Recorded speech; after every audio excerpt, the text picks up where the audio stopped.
In one single day, more Americans died than in the Revolution, the War of 1812, and the Indian Wars combined. Would you have died for the Union or for freedom? No foreign army did this to America. Americans did this to each. By the end of this video, you'll understand why, for millions of people, those became the same question, and why the number you were taught in school might already be wrong.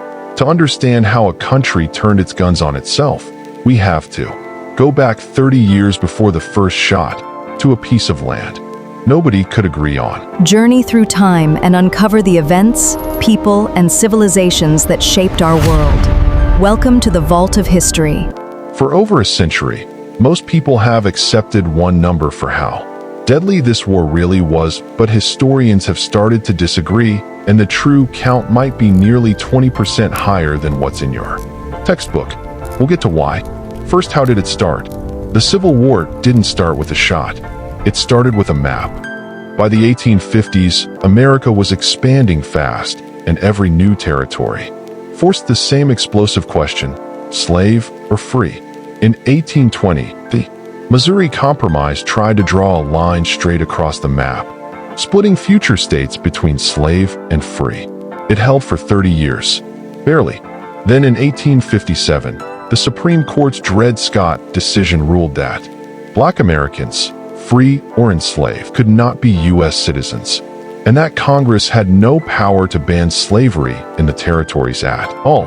It detonated it. 2 years later, abolitionist John Brown led an armed raid on the federal arsenal at Harper's Ferry, hoping to spark a slave uprising. He was captured and hanged, but to the South, he was proof the North wanted war. To the North, growing numbers saw him as a martyr. The root cause of the Civil War was slavery, specifically its expansion into new Western territories. The Confederacy's own founding declarations of secession say this explicitly. In November 1860, Abraham Lincoln won the presidency without a single electoral vote from the South. Within weeks, South Carolina seceded. 6 more states followed before he even took office.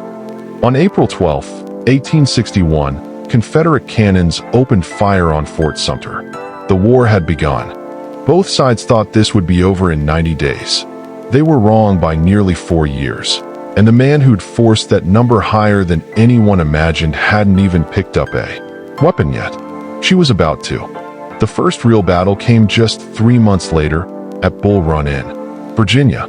Washington society came out with picnic baskets to watch. They thought it would be entertainment. Instead, they watched the Union Army break and flee back toward the Capitol in panic. It was the first sign this war would not be short and would not be simple.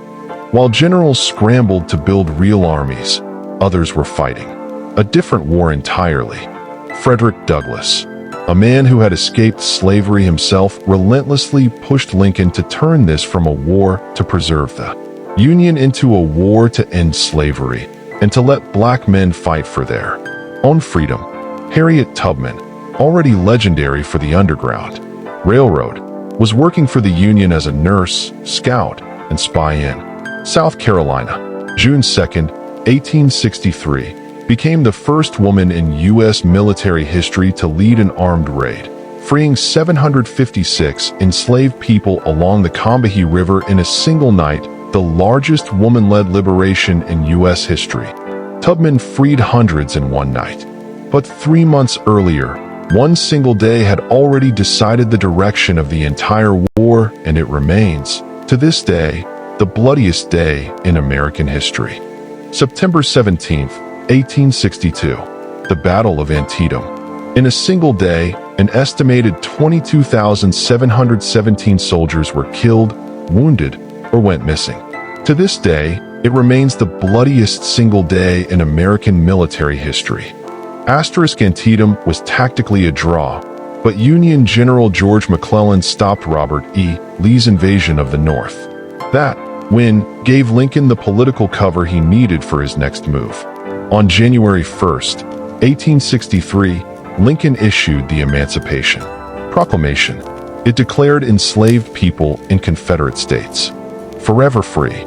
It reframed the war's purpose and made it politically impossible for Britain or France to recognize the Confederacy.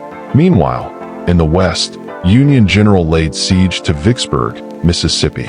On July 4th, 1863, the city fell, splitting the Confederacy in two and giving the Union control of the Mississippi River.